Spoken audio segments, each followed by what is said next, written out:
In the headlines tonight, Northern Uganda civil society organization advocating for establishment of an apex body.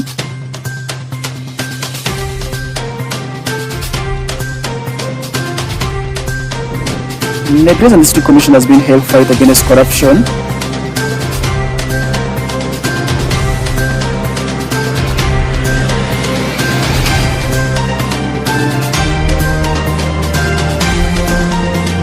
And stakeholders trained on self-pal to report about social injustices. For this and more, in the NILECAST News Bulletin.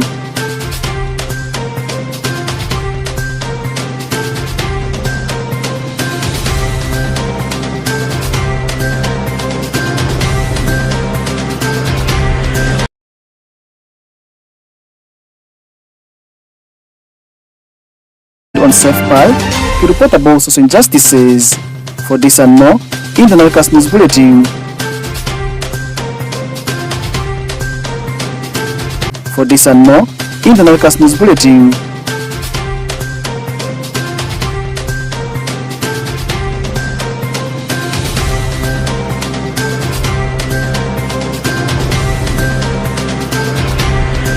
Welcome back once again, and now starting off with the news bulletin in detail. Civil society organization operating in northern Uganda appealing to government to establish an apex body to legislate and advocate for their rights while working with the different stakeholders. They made the call recently during an engagement of the civil society organization in northern Uganda, bringing together a number of them in Arua City. Take a look at the story. Civil society organization in northern Uganda advocating for establishment of an apex body for smooth operations of the CSOs in the country and the different stakeholders. This comes at a time where there is growing suspicion between the different stakeholders, for instance between the CSOs and the government, local authorities among others, calling for the need to have an apex body to oversee the affairs of the CSOs in the country. The civil society organization in the region made the call recently during an engagement organized by West Nile Regional Civil Society Network in Arua City, attracting attendance from different CSOs in the region and a delegation from Bunyoro sub-region. Some of the representatives of the CSOs from the region had this to say about the need for an apex body. When we build up a strong team that we understand among all of us, without dispute, without negligence, I believe these gaps that we are seeing can be bridged and we will get moving on well. Talking about the relationship of the local government and the CSOs working together, I think it's a very beautiful thing. It's necessary to build a trusting relationship by having planning meetings together with the local government. They need to understand what the CSOs are doing and keeping the communication open with the local government necessary, because we are coming to supplement the work of the local government. Meanwhile, Okelo Stephen, the Secretary to the National Bureau of Non-Government Organizations and the Ministry of Internal Affairs, justifies the need for the formation of the apex body as this. When you look within the East African region and even Africa as a whole, almost all countries have an apex body for the NGOs that are operating there. Even the East African protocols require that every country must have an apex body for their NGOs, and Uganda currently yet does not have an apex body. So it's important that the NGOs in this country start to think of having an apex body. Okelo, however, led the civil society organization in the country, the government and partners to work together to bring about development. It's very important that the government and the NGOs work closely together, because in Uganda as a country, we are all partners in the development of this country. And once they work together, it's for the good of the country. They're supposed to complement each other and support each other in all ways. Similarly, Toko Swaib, the resident district commissioner for Arua district, rallied the leaders to respect the concerns raised by the civil society organizations because they support government as development partners. Government activities. When I say criticizing, I want to particularly refer to local governments. Take it in good faith, especially when you interface with these civil society organizations and what they seem to be presenting to you appears more of criticism. Take them positively. Uganda already has a number of apex bodies, for instance, Private Sector Foundation Uganda, Uganda Hotel Owners Association, and Uganda National Renewable Energy and Efficiency Alliance, among others through which the different entities advocate for their rights. Farish Majid, West Nile TV, NILECAST. The district leaders of Greater Nigeria have praised Robert Abak, the Nigerian District Commissioner, as a champion in the fight against corruption and as an agent of development. They made the remarks yesterday during a Thanksgiving ceremony of Nancy Abak, a daughter of the resident district commissioner, upon a promotion in the army. Alfred Jawok has more details onto the story. Following the recent reshuffling and promotion on resident district commissioners and UPDF by the President of the Republic of Uganda, His Excellency Yoweri Kaguta Museveni, leaders of Nebi District have hailed Nebi Resident District Commissioner Mr. Robert Abak as a diamond for the fight against corruption and fostering development in the district. This was revealed recently in Parombo Town Council, Nebi District, during the Thanksgiving ceremony for Lieutenant Abak Nancy, organized by Bob Uyoma to appreciate the good work done by the RDC.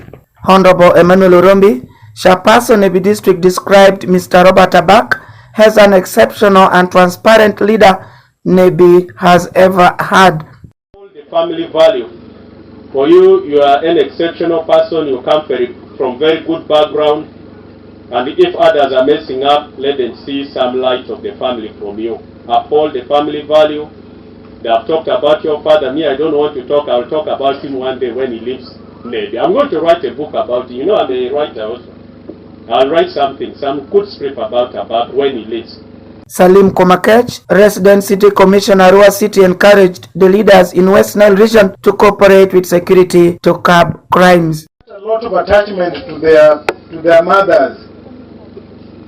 As a girl, I can assure you, whisper to your mommy that Abak loves your mother. Because sometimes as men, when you are working outside home, you begin straying around, but your father is a focused husband. Lieutenant Colonel Nathan Biamugisha, Brigade Commander 409 Brigade, who was the chief guest, equally appreciates the good coordination he has with the RDC in monitoring government projects and security in West Nile region. To Nancy, baby, my daughter. Nancy, think you have seen a very agile and active officer, but put God first. Love God, especially love your dad. Your dad is your God on earth. If it was not him, you would not be here celebrating all these achievements. Please, it's not about speech, just love your dad. Robert is a special parent. They have talked good compliments on him. You must emulate your dad and tomorrow be bigger than an RDC. In the recent promotion, Nancy Abak was promoted to second lieutenant, and this is a milestone for her family to celebrating. Alfred Jawok, West Nile TV, NILECAST. Moving on with the news bulletin, as a strategy to reduce injustice within its communities in our district, the area leaders are being trained on the usage of SafePal, a mobile application that enables easy reporting of cases, and the training was conducted by Ministry of Gender, Labour and Social Development. Dominic Anthony Kumu has more details onto the story. Uganda National NGO Forum, in partnership with West Nile Region Civil Society Network, a non-governmental organization, as one of the co-drivers of community empowerment in the region, have organized a local dialogue meeting in Nebi municipality with different stakeholders such as local district leaders, private entities, representatives of Westnet, among others, sensitizing them on the strategies to empower local economic development in relation to philanthropy for development in the district. Orengi Moses, Program Manager West Nile Region Civil Society Network, highlights the general public about the whole transformation. If you look at lead has been, the concept has been for long now. Lead was introduced around 2014, generally to boost local investors and local businesses, local investment. But over the years, many people seem not to understand what lead is, including some of the technical people that we thought could have know the concept very well. And so many people, if you ask locally what is lead, they cannot even tell you what lead is. So today's engagement was basically to popularize the lead concept or the lead policy, so that we get to know what is lead that came in existence some time back. What are the successes that LED has registered? Will there have been some challenges that LED has also faced, so that we reflect and we come up with the strategies to moving forward? How should have the policy look like? One of the strategies that can broaden LED concept or LED policy could be issues of philanthropy for development, where people can give in locally. It's also in a way promotes local ownership. The giving cannot only be giving cash, it can be giving your skill or giving your time. Whatever resource you give, that is already giving locally, which is a concept of P4D or philanthropy for development. Muswa David Pijao, District Commercial Officer for Nebi District Local Government, says this kind of dialogue will open the eyes of the stakeholders to see what to do in order to make the initiative more effective. This engagement, I think, as I've already mentioned, is going to, open up the minds and eyes of these key stakeholders to appreciate that some of the things that we have been doing are actually LED oriented. They are investments, whether public or private, they are LED oriented, because the focus of LED is actually economic empowerment, both at household level and also at the public stratas. The households, once empowered, are able to make a lot of contribution. The consumption power, purchasing power parity will increase, and once the business community are able to turn over their stock, their margin and surpluses will increase, and their capacity to contribute to the revenue baskets of the district. What we are trying to appreciate is all our planning should now address the question of what is the empowerment we are going to get out of this kind of intervention at district level, at sub-county level, even at a household level. So I think this is one area where we need to, this meeting, this kind of engagement is very, very important. Meanwhile, Ningal Collins, General Manager Nebiwaka Sacco Group, says they will continue to empower the local community. More so highlights the public with the number of people who have benefited out of their initiative. In terms of the local economic development, our contribution, we have empowered the community. We give loans to these workers in terms for them to make investments. We have really contributed so much to their part of to their investment, and to make sure that as they do investments in these areas, what is their priority? How do they manage these investments so that they are empowered economically? Right now we have so far funded, for the last 14 years, we have so far funded about 2,800 workers in terms of development and investments, and these people have really gotten a very good returns on these investments, and it has improved their livelihood. Muluta Mugaga, Deputy Chief Administrative Officer for Nebi District, urges the stakeholders to continue with this kind of engagements in order to disseminate the information and attract partners. Team has started, is on good track. We should continue. We should continue, and it will help us to be able to attract people. When we tell our story, people will come to hear it. If you don't tell it, it will be buried and died, and that will be it. So that's one of the areas I found which we need to invest in more, and to attract others to come and partner with us. Local economic development was introduced as the sixth objective of decentralization to stimulate local economic development for increased business promotion and poverty eradication, since Uganda's vision aims at transforming the Ugandan society from a peasant to Aga. Deputy Chief Administrative Officer for Nebi District urges the stakeholders to continue with this kind of engagements in order to... When we tell our story, people will come to hear it. If you don't tell it, it will be buried and died, and that will be it. So that's one of the areas I found which we need to invest in more, and to attract others to come and partner with us. Local economic development was introduced as the sixth objective of decentralization to stimulate local economic development for increased business promotion and poverty eradication, since Uganda's vision aims at transforming the Ugandan society from a peasant to modern and prosperous society by 2040. Oraku Benson Pastore, West Nile Television NILECAST. Well, we do apologize for that error. The story that was played is of leaders of Nile District who have been empowered on strategies of realizing the local economic development plan, which aims at promoting development right from the grassroots. And this was during a dialogue meeting attended by several leaders where they got empowered on the basics of how to deal with the strategy. And that is how we have the story. Now moving on to finalize with the news bulletin. As a strategy of reducing injustice within the communities in our district, the area leaders are being trained on the usage of SafePal, an open application that allows the leaders to report on the cases, and this training was conducted by the Ministry of Gender, Labour and Social Development as Anthony Okuno Dominic. 5 the story.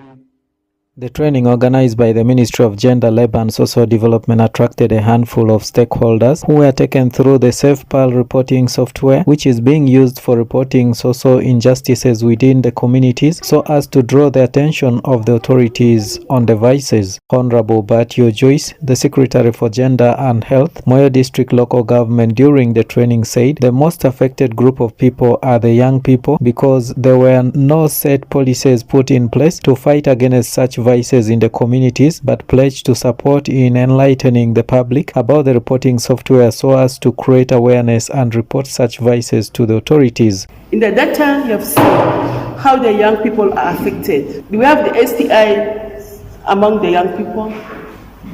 HIV is an increase among the young people. And among the young people, the ones that spreads the infection is the female gender.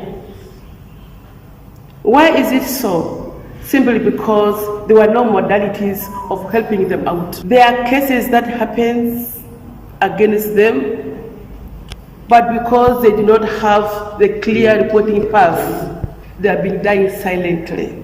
And when they don't report, of course, you know what happens. The result and the impact is always negative. Vochiri Geoffrey, the Deputy Chief Administrative Officer, said for long issues of creating awareness in the communities have gone down, especially on cases of HIV and AIDS, which has resulted into the high infection rate among the public, and therefore calls upon the stakeholders to engage in serious awareness campaign on HIV and AIDS so as to reduce the infection rates in the district. Community awareness has gone down, and it means that the issue of awareness is very key, and the issue of behavior change is very key, and which is not being addressed by also many partners.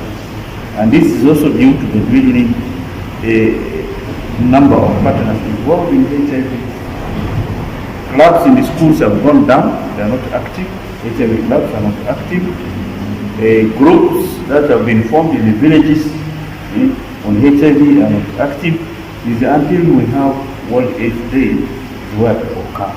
Tolea Franco, the Assistant Commissioner Children Affairs in the Ministry of Gender, Labour and Social Development, said the SafePal application is designed to enhance the demand for different health services being delivered to the public and to address some of the challenges being faced by the public during their pursuit of such services. But how is the uptake? How are people demanding for these services?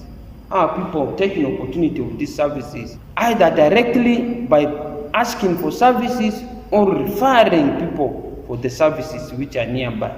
So this system which we are going to learn is directly trying to come out to fill that gap. In terms of those areas you will talk about, HIV, AIDS, malaria, all those things, it's a broader one compared to other systems which may be specific, but this is really broader. Obulejo Jimmy, the biostatistician Moyo, said the youths top the new HIV and AIDS infections within the district and are being followed by the adult in the previous years, which he said requires concerted effort to address the vice. You can see the HIV new infections still very high in all the quarters among the age category between 20 to 35 to 34. That is the youths. So the infection rate among the youths in all the quarters is still very high, followed by the age category of 35, 49. It's also a bit high. In 2020, the Ministry of Gender, Labour and Social Development came up with the National Child Policy, which aims at strengthening systems for child care and protection and promote the well-being of children through technology for behavior change. It's from this background that the ministry came up with the reporting system to help report violence against children and the public. Dominic Anthony Okumu, West Nile TV. NILECAST. That does it for our Wednesday edition of NILECAST News Bulletin. Up next is the calendar show with Scotia. Have a blessed evening.